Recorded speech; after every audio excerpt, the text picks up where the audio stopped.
नौजवान हो या बूढ़ा, मर्द हो या औरत, कामयाबी की ख्वाहिश किसको नहीं होती।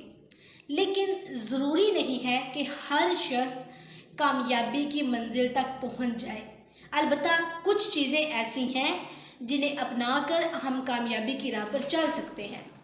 मिसाल के तौर पर वक्त की कदर करना। वक्त माल से ज़्यादा कीमती होता है। माल हाथ से निकल जाए ना तो दोबारा कमाया जा सकता है, लेकिन गया वक्त दोबारा हाथ नहीं आता।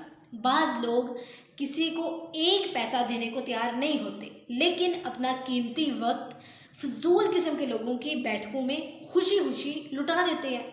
मिसाल के तौर पर एक सीनियर को जब दफ्तर में किसी जूनियर से काम होता है तो वो खुद उठकर उसकी टेबल पर जाता है और काम होते ही वापस अपनी जगह पर आ जाता है। किसी ने उसका सबब पूछा तो कहने लगा, अगर मैं उन्हें अपने कमरे में बुलाऊंगा तो वो आएंगे मेरे कहने पर, लेकिन जाएंगे अपनी मर्जी से। इस तरह मेरा वक्त ज़ाया होगा, इसलिए मैं अपना वक्त बचाने के लिए खुद उनके पास चला जाता हूँ और काम होते ही वापस आ जाता हूँ। इसीलिए मैं कह रही हूँ, वक्त की कदर कीमत पहचानिए।